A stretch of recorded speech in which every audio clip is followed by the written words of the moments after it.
Hi, it's been a long time since I've did an update. Maybe about a month, I'm not sure. I don't get on YouTube and do updates as much as I'd like to, so I'm going to try and be better about that in the new year. But I did want to get on here and tell you about some changes. But let me introduce myself first. My name is Tara. I'm from Long Island, New York, and I'm on a journey to be fit by 50. In my entire adult life, I have never been under 200 pounds.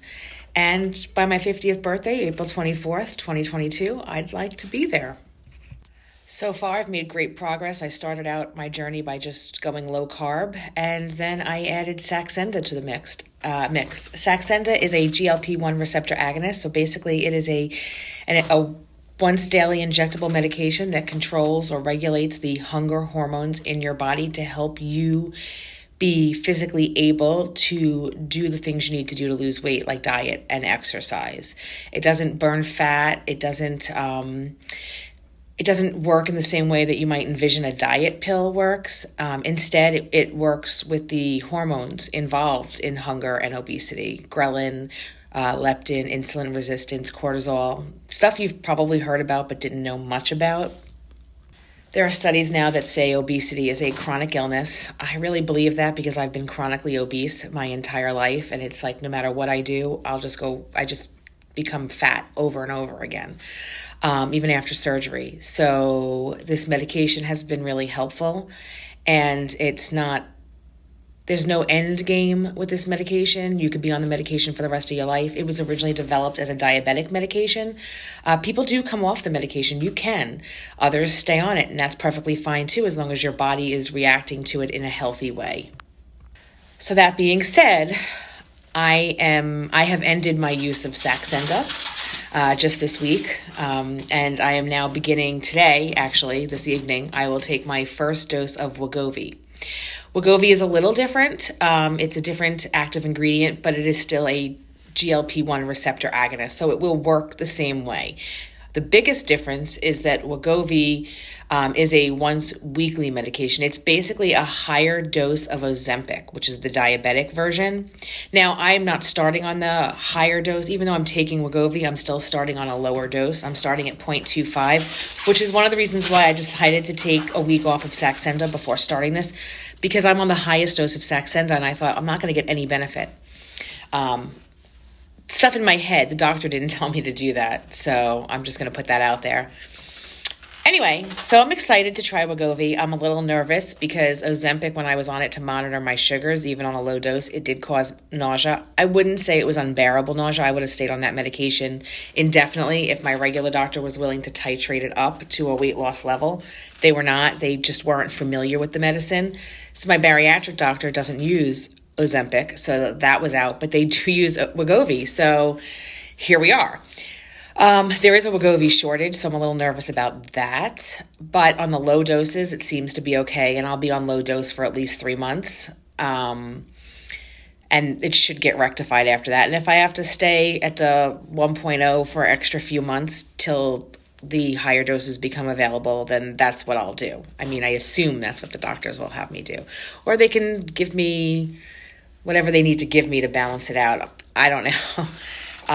So I'm excited about it, but I'm nervous at the same time. I'm also nervous to titrate up on that medication because I know it could cause side effects. And to put it all out there, this week off the medication, I really didn't watch my diet at all, because also I feel like I was on too low of calories. So in order to get myself to a place where I can raise my calories and do it without causing a weight gain, I did it. So I just raised my calories, and it was the holidays, so I enjoyed food. I didn't cook a lot, so it was a lot of eating out. And I've gained about 5 pounds or 6 pounds. And I'm perfectly fine with that because I know as soon as my water gets back on schedule, my working out gets back on schedule, all that stuff, it'll melt off. It's just life. People gain weight in the holidays, and I'm not a fan of beating yourself up over those things. I think you should enjoy those things. And Christmas is not a one-day event. I swear, Christmas is a week-long event. And there's always so much stuff around. But that's okay. I don't label foods good and bad. If you've been watching me, I label them nutritive and non-nutritive.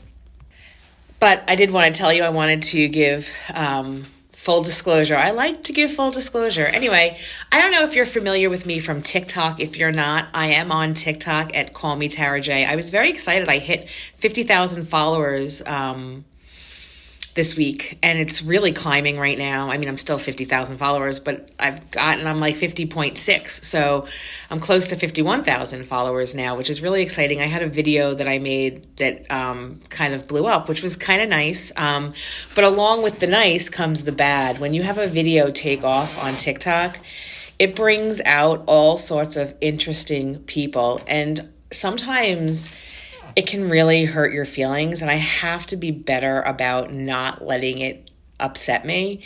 And little comments don't upset me, but it's when they come one right after the other, I'm like, what's wrong with these people? And then you have to remember, some of these people are just very unhappy and miserable.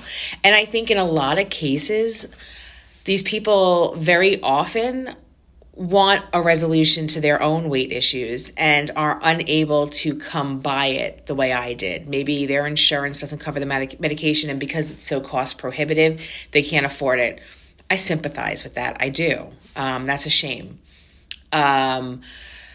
Maybe they worked, really hard and nobody took them seriously, so they're angry at me because they feel I'm getting the easy way out. Whatever the case may be. Or maybe they just don't have the will to do it and they're afraid. Or maybe they have trauma and can't do it. So many reasons. And so I just have to learn to accept that. When they come on my page and they tell me that I'm wrong for doing it, I have to remember that it's coming from a place of hurt for them. So, and that's what I have to keep in my head. And then the people who say I don't work hard and I'm taking the easy way out, I work really hard. So that assumption is incorrect. Or there's the people that come to the page and say, if you want cancer, take this medication.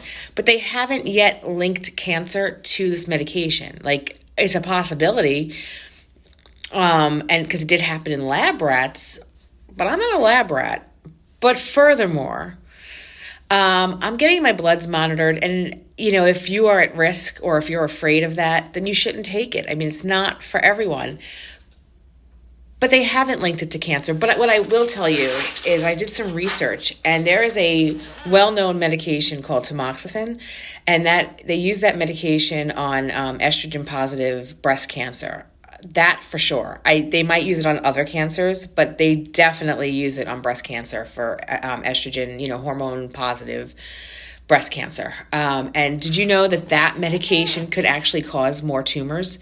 Isn't that interesting that a medication designed to cure tumors can also cause tumors? So the reason I say that is because all medications come with side effects. It's really all about weighing the good versus the bad, the benefits versus the side effects. Obesity comes with a certainty of side effects. As far as I'm concerned, I had high blood pressure. I was borderline diabetic. Those are two very big concerns when you're obese. And they're long-term, forever concerns if you don't lose the weight. So if I took a medication to control that, so now instead of taking two medications, high blood pressure medication and diabetes medication, I'm taking one medication that put both of those things in perspective. I no longer have high blood pressure, and I no longer have high sugars. So I've solved two problems with one medicine.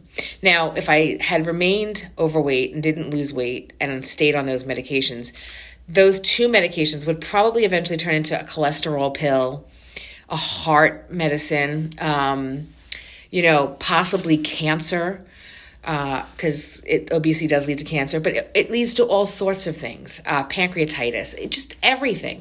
So I could have, this one medication could then be exchanged for 5 or 10 medications, maybe 20. So when people criticize me for taking one medication to keep all those other medications away, well, I'm okay with that. In fact, I'm more than okay with that. I am proud of that. I think a lot of times pharmaceutical companies will spend whatever money they can to promote beautiful and thin and gorgeous, to make everybody hate heavy people. And then when they turn the world against the heavy people, then nobody wants to help the heavy people. And we'd rather see them get sick and suffer and have to take millions of medications because they deserve it, because they're so gross and fat and disgusting. So the pharmaceutical companies win. Now we're spending tons of money on hundreds of medications instead of just taking one medication. So there is a benefit to the pharmaceutical companies to not want to promote that obesity is a disease. But there are doctors out there fighting that logic. There are doctors out there saying obesity is a chronic disease. Guess what? I believe it is. And because I have lived this my entire life. I was born this way.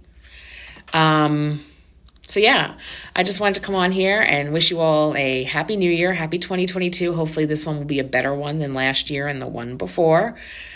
Didn't we all go into 2019 thinking, well, this is going to be a great year, or 2020 rather, this is going to be a great year. And it ended up being pretty much a disaster.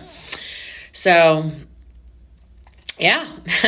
Anyway, I like I said, I just wanted to get on here, and I haven't uploaded to YouTube in a while, and I appreciate all the follows and all the people watching my journey, and I wanted to let you know that the journey is continuing but changing a little. I'm so excited, but I'm going to come on here in a week, and I'm going to tell you how my first week on Wegovy went so that you can all know. I am anticipating more side effects than I had with Saxenda. Hopefully I'll be wrong. But I think that I'm going to not feel so good. And that's okay. Your body adjusts to it. I remember that. Your body does adjust, and you're on the same dose for 4 weeks rather than 1 week with Saxenda. So, again, Happy New Year, and thanks for following. And please check out my other social medias. I am on YouTube. I am on Instagram and TikTok as Call Me Tara J. I welcome all questions, so please give me a follow, and thank you for following so far. Bye.